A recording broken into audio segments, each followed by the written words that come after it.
2020 est une année extraordinaire au sens propre du terme, avec une pandémie qui a paralysé l'économie mondiale, provoquant une récession d'une ampleur sans précédent et aussi le déploiement, pour y faire face, de mesures de soutien aussi inédites qu'audacieuses.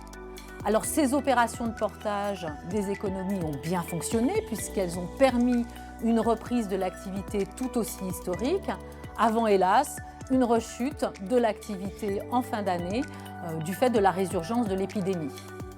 Alors au total en France, l'activité devrait reculer d'environ 9% sur l'année 2020 et se situer en décembre à un niveau inférieur de l'ordre de 8% à la normale ou au niveau qui prévalait avant crise.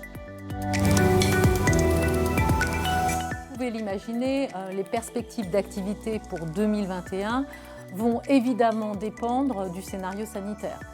Alors, compte tenu des bonnes nouvelles sur le front des vaccins, ce rebond attendu de l'activité, il va être conditionné par la date à laquelle on aura un déploiement à grande échelle des vaccins qui pourrait permettre une levée des restrictions sanitaires.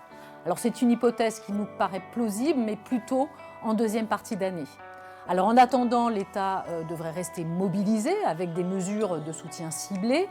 Alors, il n'est évidemment pas question de retirer la perfusion trop tôt et d'anéantir tous les efforts réalisés jusqu'à présent pour limiter les dégâts économiques et sociaux liés à la pandémie.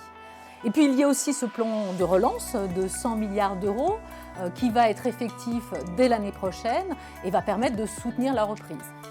Si bien qu'au total, on peut espérer en France un rebond de l'ordre de 5 à 6%, même si la reprise restera incomplète, puisqu'il faudra attendre sans doute la mi-2022 pour retrouver le niveau d'activité d'avant-crise.